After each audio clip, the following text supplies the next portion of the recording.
Hi, everyone. This is Miss Lasar, and this is your Digestive, Circulatory, and Respiratory System lecture. This might be a bit of a longer one, and you're going to have some notes to write. The most important thing is that you're getting all of the details written on your paper. So be ready to pause the video and take a little bit of time to write down anything that I go over too quickly. Okay, let's get started. Here's what I'm going to be covering today: the organization of organisms, the digestive system, circulatory system, and respiratory system. And here's how I'd like you to take notes. I've formatted all of the notes from this lecture in outline format.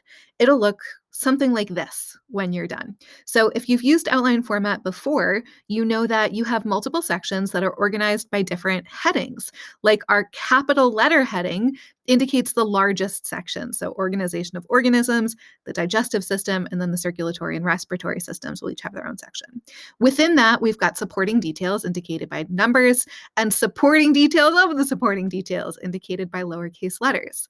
The way to do this properly is to make sure your numbers and letters stay vertically aligned. Anytime you write down a section heading with a number, make sure that it vertically aligns with the other number headings.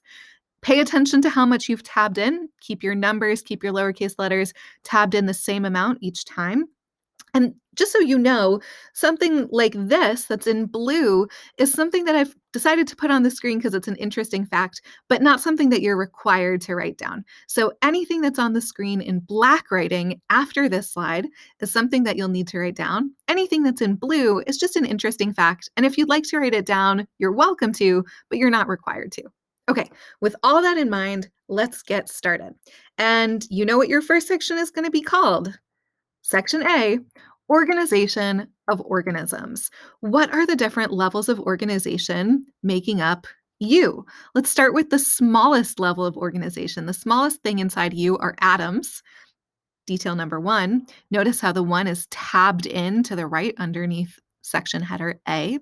Our next level, when we combine multiple atoms together, we can build a molecule. You're familiar with this. Here are some water molecules. When we connect many molecules together, we can build something a little larger, like cells. For example, these skin cells. Now we're going to start having some new vocabulary terms. What do we get when we connect multiple cells together? That is a tissue. Detail for your first vocabulary term. Underline it, highlight it, do something to make it stand out, and write the definition. A tissue is a group of cells with similar functions. So here we have a group of skin cells all connected together, working together to provide some protection to the organ that they're surrounding. What do we get when we combine multiple tissues together? Well, we get something like this: an organ. An organ is two or more tissues working together to perform a function. Like the stomach is made of stomach lining tissue, acid secreting tissue, muscle tissue, and we need all of those tissues connected together in order for the stomach to do its job. What do we get when we combine multiple organs together? That's an organ system, like this, the digestive system image that you see here. An organ system is two or more organs working together to perform a function. And finally, what do we get when we combine multiple organ systems together? That's you, a living organism. So take a moment, pause the video if you need to take some time to write down what you see on the screen. And now let's dive into the organ systems that we're going to study in this class. We're going to be studying all of these organ systems. You don't need to write down anything from this slide. This is just a preview of what's coming up in the future. We're going to be learning about the digestive, muscular, endocrine, nervous, skeletal, respiratory, urinary, and circulatory systems in this class. Today, we're talking about digestive, circulatory, and respiratory systems. Let's start with the digestive system. So your next section is a capital letter section. Make sure this capital letter B is vertically aligned with the capital letter A from before. And this section is labeled the digestive system. Let's start with the function. Detail 1 under digestive system is the function. The function of the digestive system is to break down food into small pieces that can be used for energy and growth. This is actually a complicated process, breaking down the food. And when I say breaking down the food, there's two different ways that we can break down the food. So there's two different types of digestion. That's section 2. Section 2, types of digestion. The first type of digestion is what you can see indicated by these blue arrows. Detail A, under Section 2, the first type of digestion is mechanical digestion. This is physically breaking food into smaller pieces without breaking apart any molecules. So think about when that happens. Cutting up our pizza, well, it's not technically digestion, but what about chewing up our pizza into smaller pieces? We're not breaking any molecules, we're just breaking down the large clumps. That's mechanical digestion. It's mechanical digestion all the way down to when we have a single molecule left. If we didn't break that molecule apart, we just separated it from its friends, that's all mechanical digestion. Once we've gotten down to a single molecule and we start breaking down that molecule, breaking the bonds of the molecule, now we've transitioned into chemical digestion, detail B. Chemical digestion is breaking apart large molecules into smaller molecules by using acid or enzymes. So not just the physical agitation of your teeth or the physical churning of your stomach. Now we're using some chemicals, acid, enzymes to break these bonds that are holding the molecule together. For example, we're breaking apart the bonds of this large starch molecule, and we're ending up with these small separated glucose molecules that you can see down here. Once again, take a moment, get down any details that you missed from the slide, pause if you need to. Make sure that you're doing something to make these bolded vocabulary terms stand out. Underline them, highlight them. Your goal is to make them pop, so when you look back at the page, the vocab terms are easy to find and easy to reference. Okay, so now let's dive into the organs of the digestive system and figure out where mechanical digestion is taking place, where chemical digestion is taking place, what's the flow of food. Now we're on Section 3. Make sure that 3 is vertically aligned with the 1 and 2.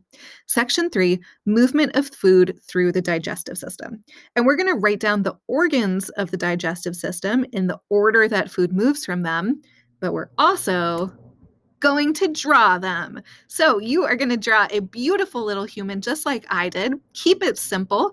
Draw your human. Feel free to pause and trace my drawing if you'd like to. We're going to end up with something that looks like this cute little guy down here, but unfortunately I couldn't distribute this paper, so you're going to hand draw it with me, and I'll show you what to draw, where to draw it, and when to draw it. So start by drawing your human. This human is kind of facing to the side so we can see the nose, we can see the chin, and I've drawn just about down through the torso. So we end right below the waist. Okay, so the first thing that we're going to draw is a little circle right here. You know what this indicates. This is the mouth. And watch how I did this. I labeled this circle with mouth, but then on the left side of my paper, I've also written detail A, mouth, and next to that I wrote food is mechanically digested by the teeth, chemically digested by saliva. You do the same thing. Okay, so here in the mouth, we're going to be breaking down food. We'll use some enzymes in the mouth too. So we're not just mechanically digesting, we're also doing some chemical digestion. And fun fact, remember this is optional to write down, amylase is one of the enzymes found in saliva that does chemical digestion. It breaks complex carbohydrates like starch down into simple sugars, breaks polymers down into monomers. And you can actually do a cool experiment. If you take a cracker, chew it up and hold it in your mouth without swallowing, you'll sense that the flavor of the cracker actually transitions from starchy to sweet the longer you hold it in your mouth, because those starchy complex carbohydrates are being chemically digested into simple sugars. Pretty cool. Also a little gross. Where does the food go next? Well, you swallow it, and so it goes down this tube. We need to draw a tube stretching about halfway down the torso, and let's label this tube esophagus. This is the esophagus. What's the esophagus? This is the tube connecting the mouth and stomach, where food is pushed through by peristalsis waves. It's just a tube. We just need to send food down here, but food actually doesn't travel down this tube by gravity. It gets pushed down this tube, and it gets pushed by muscle contractions called peristalsis. You can see them happening in this image right here. Watch how the food, the yellow stuff, is actually pushed down the esophagus. That's really important. That means that you can swallow things even if you're not upright. You could lay down and swallow something. You can even stand on your head and swallow something, and it will travel all the way to your stomach because it's being pushed through. That peristalsis pushes things through your entire digestive system, all the way from your mouth to the end. The next destination, we know the esophagus connects the mouth and the stomach, so our next destination is the stomach. We're drawing this pouch right here in the middle of the abdomen and labeling it stomach. Do your best to replicate the shape that I make. And the stomach is the organ where food is mechanically digested by churning and chemically digested by acids and enzymes. So your stomach is actually squeezing and moving and sloshing food back and forth.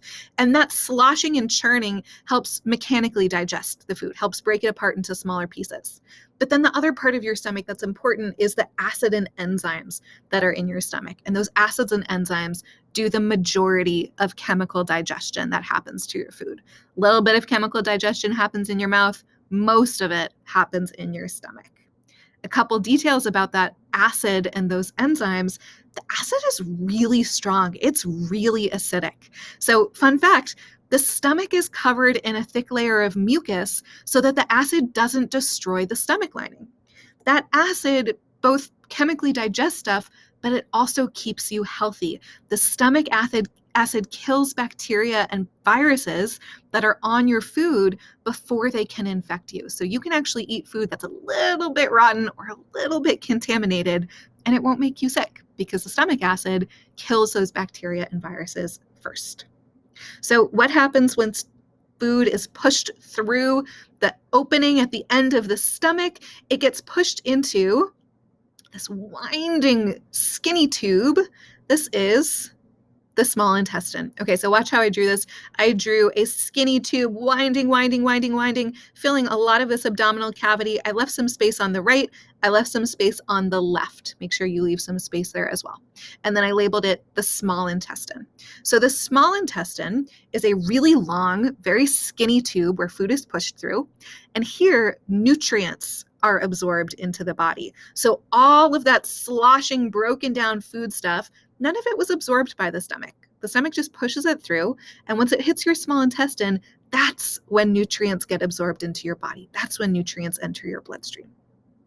Fun fact, the small intestine is really long. It's not called the small intestine because of its length. It's called the small intestine because of its diameter. It is the skinnier of the two intestines. It's about 22 feet long. So you know what's coming next. The small intestine winds over itself, and eventually that tube ends right about there in that lower left corner. And then that tube empties into this larger, thicker tube. Watch how I draw it. It goes up, over, and down. This is the large intestine. And in the large intestine, water is absorbed into the body. At this point, no more nutrients are being absorbed. It's mostly water that's being absorbed. Fun fact, a lot of the digestion in the intestines is done by bacteria. The colonies of bacteria that live in your intestines are actually crucial for processing many of the vitamins and minerals that you need to survive. They actually do a lot of the digestion of your food for you, which means if you don't have the right colonies of bacteria in your intestines, you actually might experience malnutrition. You might not be able to properly digest and absorb the food that you eat. Pretty interesting. So our large intestine ends down here in the lower right and transitions into this final stretch of tube, and then this final little pinch point. Watch how I drew this. So there's another stretch of tube, thick tube that goes right about to the middle, and then it descends, and we have a little pinch point.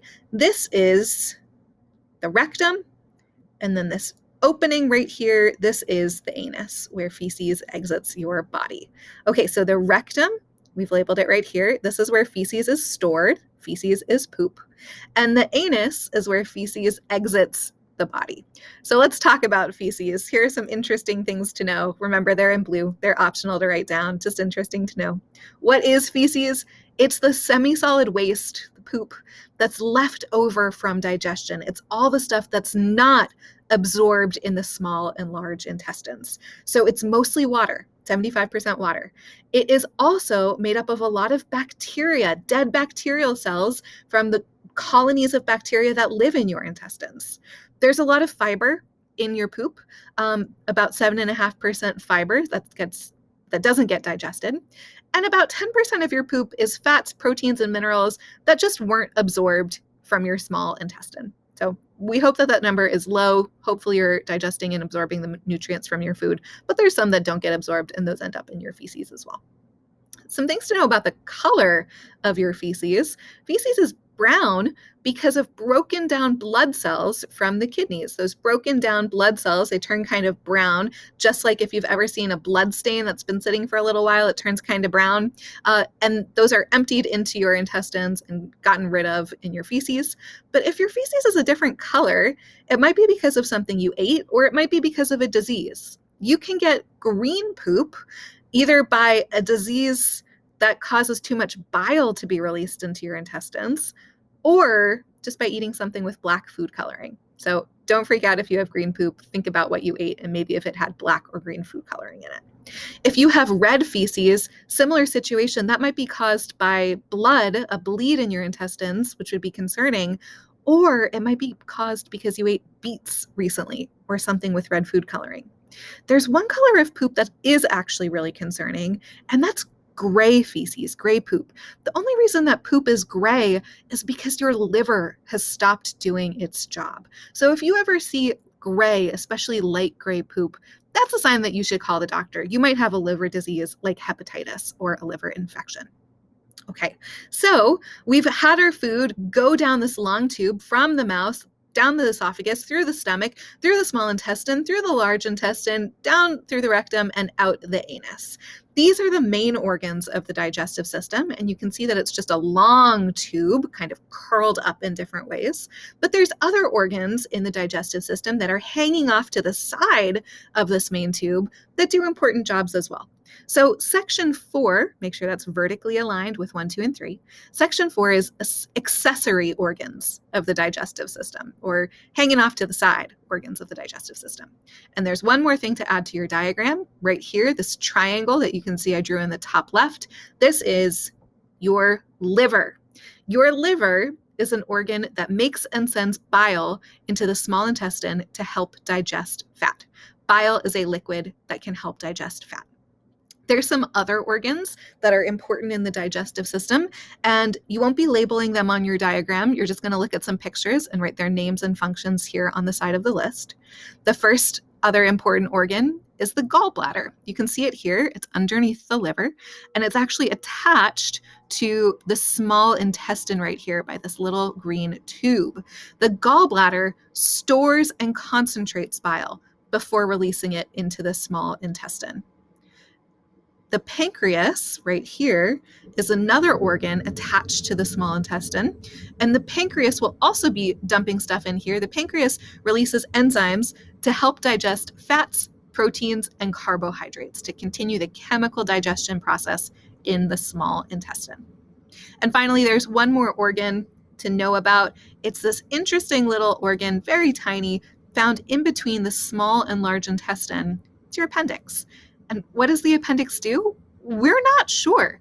It's this little finger-like projection right down here at the intersection between the small and large intestine. And there's a lot of bacteria that live there. So there's a theory that the appendix stores colonies of good bacteria that we need for digestion. So if the bacteria get wiped out by a bout of diarrhea, the appendix can help repopulate the bacteria in your gut. One thing we do know about the appendix is it can get inflamed and infected. And if that happens, you need to have surgery to remove it as quickly as possible.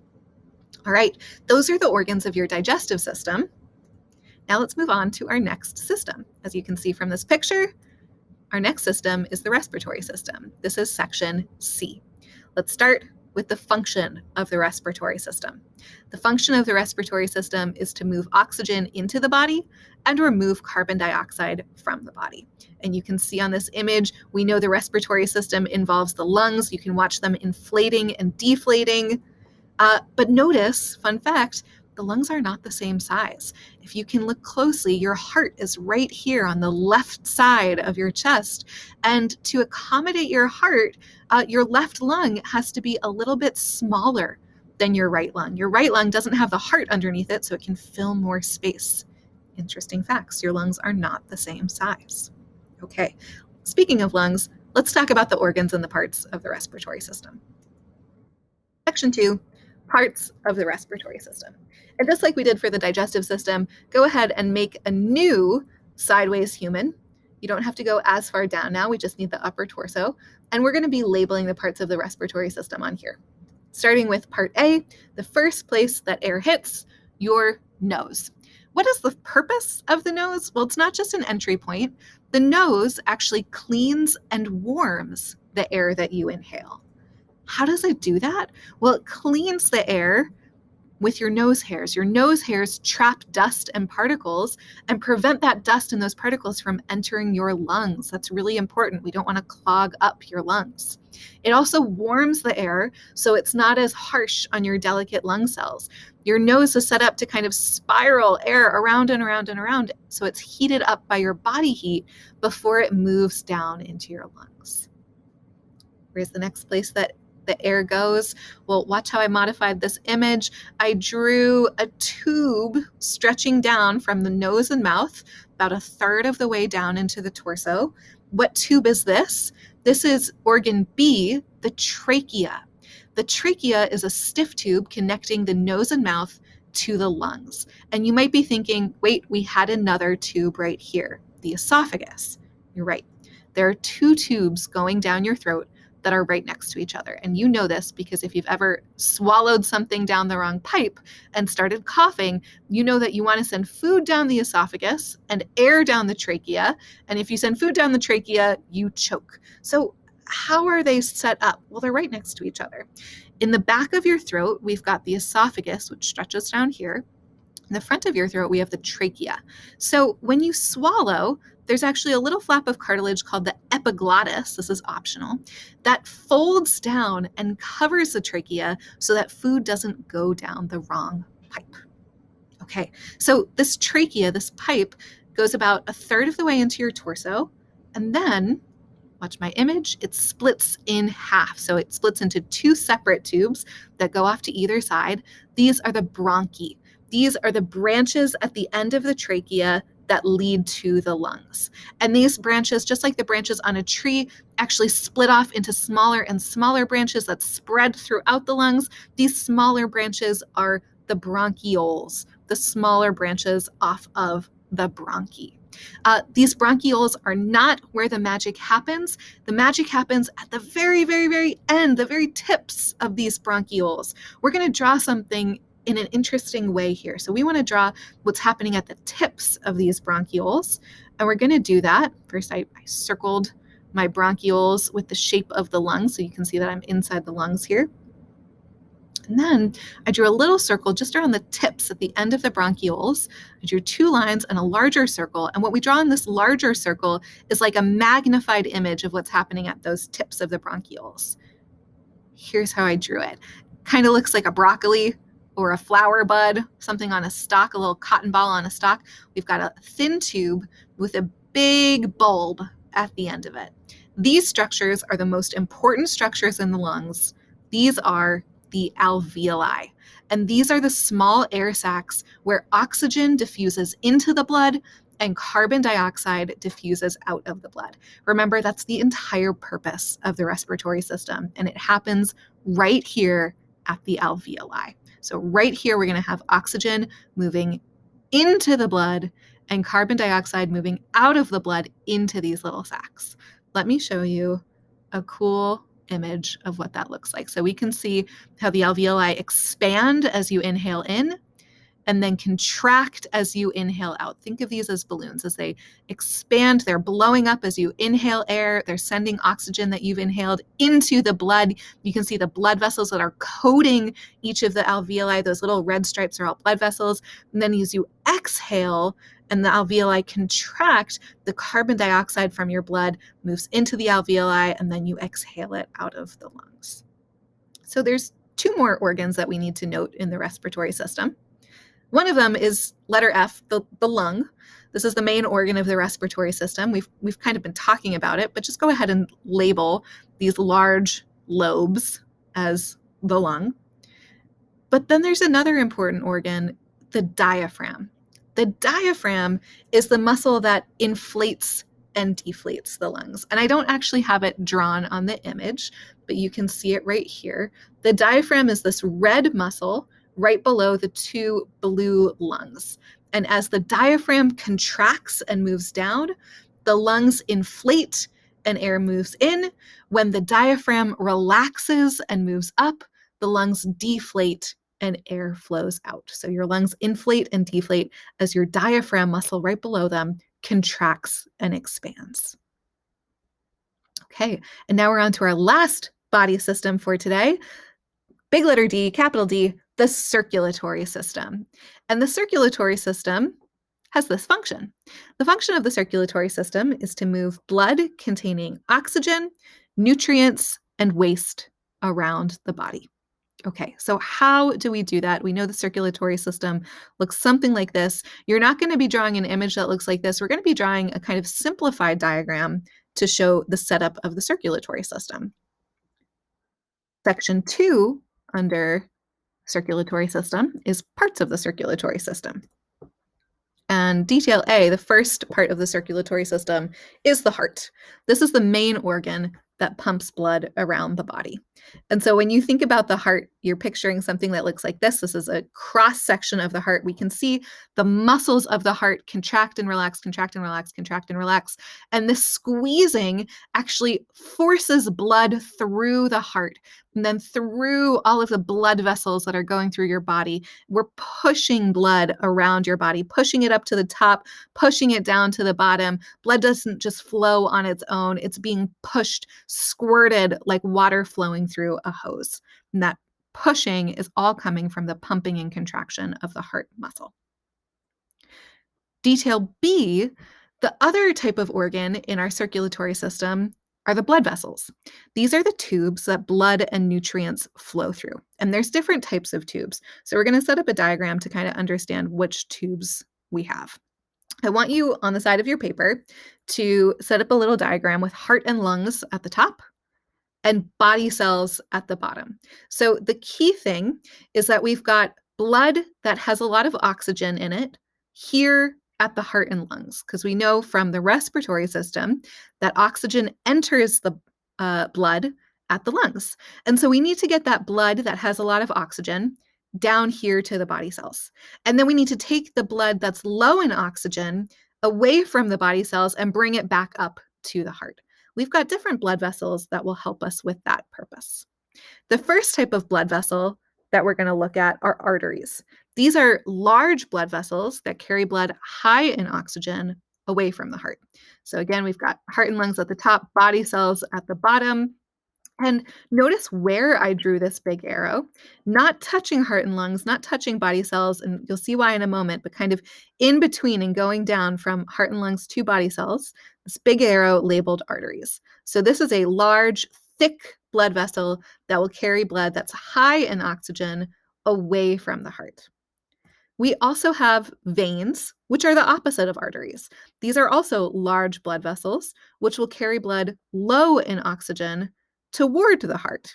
Okay, so again, I drew a large arrow, make it a big arrow, not touching body cells, not touching heart and lungs, but kind of pointing up between them, and I labeled it veins.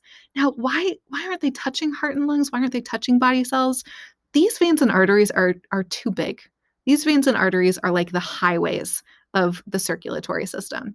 They are not the blood vessels, the tubes that are going to be touching the individual cells of the lungs and the individual cells in your body. You need something smaller. The smallest tubes, the smallest blood vessels in your body are the capillaries. These are very small blood vessels that carry blood to and from individual cells. So watch where I added capillaries to my diagram. I've got capillaries taking high oxygen blood from the lungs to a nearby artery, a nearby highway. That artery takes that high oxygen blood as far as it can go, and then we transition back to a capillary that will take that high oxygen blood to a body cell. Once the body cell has used up the oxygen in the blood, we'll take that low oxygen blood away from the body cell in a capillary and then take it to a giant vein, which will carry it as far as we can go until we use a capillary to bring it back to the tiny cells of the lungs. Let me show you what these veins and arteries and capillaries look like? So here we've got an artery bringing high oxygen blood along its path. At some point, we'll split off into these small networks of capillaries. We'll send the oxygen into the body cells that are touching this network of capillaries. And then this low oxygen blood will come away from the cells, will travel to a vein, and will be brought back to the heart and lungs so that it can get more oxygen in it. What about the blood? Well, we've got some different components of the blood, and I apologize for not having this animated. The four components of the parts of blood, so notice this is section 3, parts of blood, are detail. Oh, this is a little broken. This should be detail A, the plasma, which is the liquid part of the blood. The red blood cells, which are the cells that carry oxygen around the body. The white blood cells, which are cells that defend against bacteria and viruses, and the platelets, which are very small cells or even cell pieces that help blood clot at cut and wound sites. And so when you think about blood, you're usually thinking about this like dark red liquid, and you kind of think it's all the same thing in there. It's just dark red stuff. But it's not. We can actually separate blood into its individual components. You can see them here. About half of our blood is red blood cells. About half of our blood is plasma, the liquid part of blood. And then a small fraction of our blood are white blood cells and platelets. So let me show you a quick animation of what blood looks like as it's flowing through your blood vessels. Here you can see actually what's happening at a cut site. So here we can see some red blood cells initially that are escaping from this cut blood vessel. You're leaking blood. The white things are platelets. They grab onto the edges of the cut, they clog it up, and they form a scab, something to stop the red blood cells from leaving this site. You can also see some white blood cells, which in this case are indicated by green and purple things. Those are flowing through your blood, and they're on the lookout for things like bacteria, viruses, and any foreign invader. Okay, so one last thing before we finish. Things are leaving your blood vessels all the time. This is in blue, so you don't need to write this down. You just need to listen and kind of think about what this means. When we're looking at your blood vessels and how they touch your body cells, right now we're looking at a capillary because it's touching a body cell directly. So this is a very small blood vessel. And things are moving back and forth between the body cells and the capillaries all the time.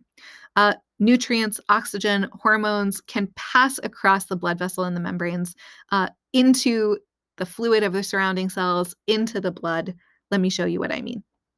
If we have a high concentration of nutrients and oxygen here in our blood vessel and a low concentration of nutrients and oxygen here in our body cells, those things will move from high concentration to low concentration, and they will diffuse into the body cells.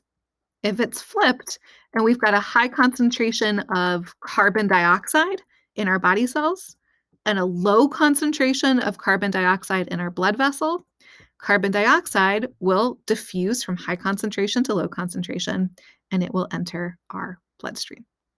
Okay, so that was our lecture for today. There's a lot of things to write down, and I'd like you to take a moment, rewind, go back to anything you need to rewatch or note down to make sure that you have all of the detail of this lecture.